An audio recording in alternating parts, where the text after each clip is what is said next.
வணக்கம் ட்ரேடர்ஸ். மீண்டும் ஒரு வீடியோவில் உங்களை சந்திக்கல மிக்க மகிழ்ச்சி. இன்றைக்கி இந்த வீடியோவில் நம்ம என்ன பாருன்னா அதாவது ஆப்ஷன் மார்க்கெட்டில் டிகே அப்படிங்கிற டாப்பிக்கை தான் இங்கே பேச போகிறோம். ஸோ அதை நம்பர்ஸை வச்சு நம்ம எடுத்து பார்த்துடலாம். ஒரு ட்ரேடராக நம்ம ஒரு பொசிஷனை ஆப்ஷன் பையராக ஒரு பொசிஷனை அடுத்த நாள் கொண்டு போகிறதுனால நமக்கு ஏற்படும் விளைவுகள் என்ன அப்படிங்கிற மாதிரியும் பார்த்துடலாம். ஆப்ஷன் செல்லருக்கு இந்த ஆப்ஷன் ட்ரேடிங்கில் ஏன் அவங்களுக்கு அதிகமாக பெனிஃபிட்ஸ் இருக்குது அப்படிங்கிறதையும் நம்ம இதில் பார்த்துடலாம். என்னோடய சேனலுக்கு நீங்கள் இப்போ தான் ஃபஸ்ட் டைம் வரீங்கன்னா சப்ஸ்கிரைப் பண்ணிக்கோங்க, கூட பெல் ஐக்கானையும் ப்ரெஸ் பண்ணிக்கோங்க. டெலிகிராம் லிங்க்கு என்னோடய சேனலில் இருக்குது. ஸோ விருப்பப்படுறவங்க ஜாயின் பண்ணிக்கோங்க. லைவ் மார்க்கெட் ஹவர்ஸில் மார்க்கெட்டோட அன்னைக்கான மூமெண்டம்ஸும் அந்த ஓரியன்டாக டாப்பிக்கும் நம்ம பேசுவோங்க. ஸோ விருப்பம் இருக்கிறவங்க அதில் ஜாயின் பண்ணிக்கோங்க. இப்போ நம்ம வீடியோக்குள்ளே போயிடலாம். இப்போ பார்த்திங்கன்னா லாஸ்ட் வீக் அந்த கான்ட்ராக்டை வச்சு நம்ம இந்த டாப்பிக்கை நம்ம எடுத்து பேசலாம். அதாவது லாஸ்ட் வீக் பார்த்திங்கன்னா 7ஆம் ஓப்பன் ஆன மார்க்கெட்டு ஓப்பன் ப்ரைஸ் 22,508 ஓப்பன் ஆனது. க்ளோசிங் பார்த்திங்கன்னா 13ஆம் இந்த கான்ட்ராக்ட் முடியும் போது க்ளோசிங் 22,397 க்ளோசிங் ஆகிருக்கு. ஸோ ஓப்பனுக்கு கீழே, அதாவது அந்த கான்ட்ராக்ட் ஓப்பன் ஆனதுக்கு கீழே நெகட்டிவாக க்ளோசிங் கொடுத்துருக்காங்க. ஸோ நம்ம டிகே அப்படிங்கிறத பேச போகிறோம். இப்போ இதில் நான்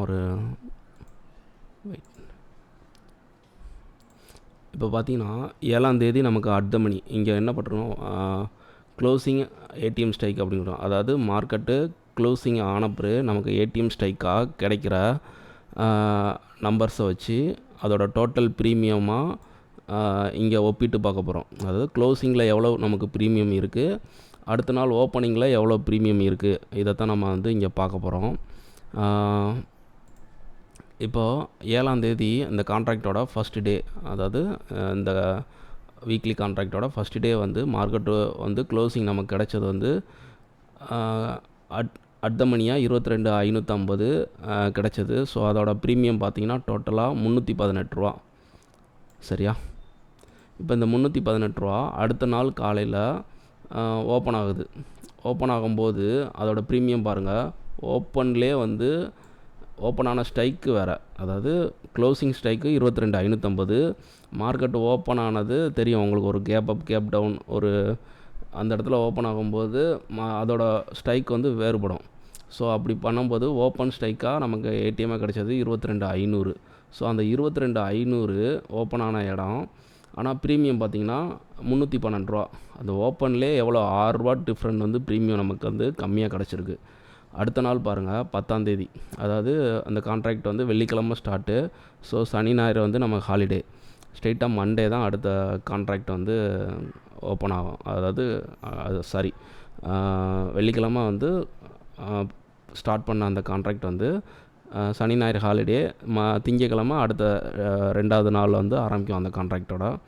ஸோ பார்த்திங்கன்னா அன்றைக்கான க்ளோசிங் அட் த மணியாக 22,600 ஸ்ட்ரைக் அப்படிங்கிறது இருந்தது. அதோட டோட்டல் ப்ரீமியம் 271.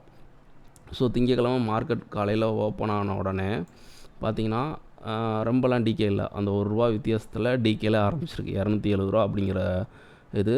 ஆனால் ஸ்ட்ரைக் பார்த்திங்கன்னா பாருங்கள், 22,600 அட் த மணியாக இருந்த ஸ்ட்ரைக்கு 22,500 ஓப்பன் ஆகிருக்காங்க.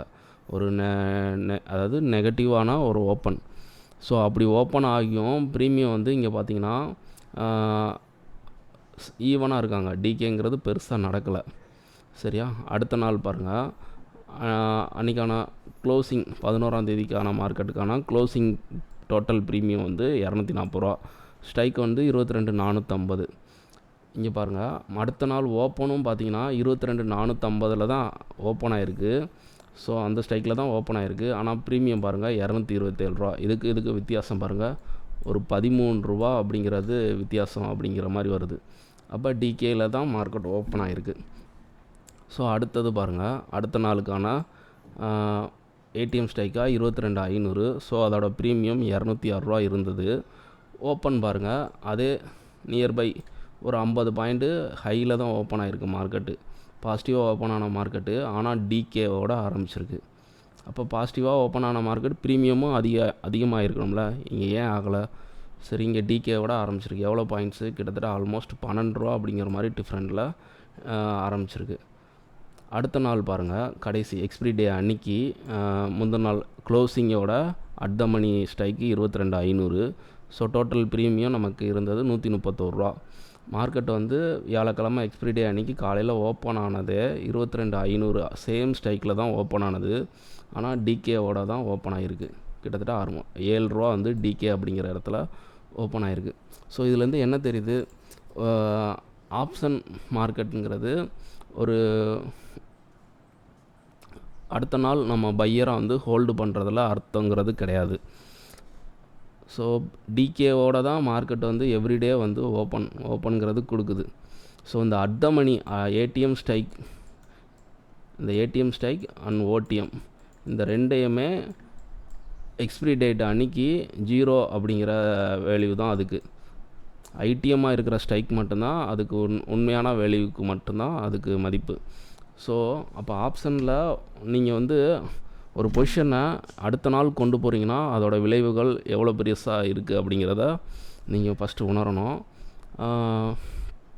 ரெண்டாவது, செல்லருக்கு இங்கே எவ்வளோ தூரம் டைம் ஆக ஆக அவங்களுக்கு எவ்வளோ தூரம் பெனிஃபிட்ஸ். ஒரு ஆப்ஷன் பையருக்கு டைம் டிகே அப்படிங்கிறது எதிரி, ஆப்ஷன் பையருக்கு டைம் டிகே, ஆப்ஷன் செல்லருக்கு டைம் டிகேங்கிறது நண்பன், ஆப்ஷன் பையருக்கு டைம் டிகேங்கிறது எதிரி. ஓகேவா? இப்போ ஆப்ஷன் பையராக நிறையா விஷயங்கள் நம்ம தெரிஞ்சுக்கணும். இது தெரியாமல் ஒரு பொசிஷனை அடுத்த நாள் கொண்டு போகிறதுல என்ன அர்த்தம்? ஒரு ஆவரேஜ் பண்ணுறதுலையும் தப்புகள். இங்கே ஆப்ஷன் பையராக நிறையா பேர் வந்து இன்றைக்கி ப்ரீமியம் ஏறலை, நாளைக்கு வந்து நான் வாங்கி வச்ச ஸ்ட்ரைக்கோட ப்ரீமியம் வந்து அதிகமாயிரும் அப்படிங்கிற மாதிரி திங்க் பண்ணுறீங்க. ஸோ அதெல்லாம் அங்கே ஒரு சில நாட்கள் வந்து நடக்க வாய்ப்பு இருக்குது. அது எல்லா நாளும் நடக்குமா அப்படின்னா கேள்விக்குறி. ஸோ ஒரு நாள் 2 நாள் அந்த நடந்த விஷயங்கள் எல்லா நாளும் நடந்துடும் நம்பிக்கையில் நம்ம போய் பணத்தை இழக்கிறத விட அதை டிகே அப்படிங்கிறது ஒன்று இருக்குது. ஸோ அதில் வந்து எவ்வளோ தூரம் நம்ம அதை புரிஞ்சு தவறுகள் பண்ணாமல் இங்கே ஆப்ஷன் மார்க்கெட்டில் நீடிக்க முடியும் அப்படிங்கிறத நீங்கள் யோசிக்கணும்.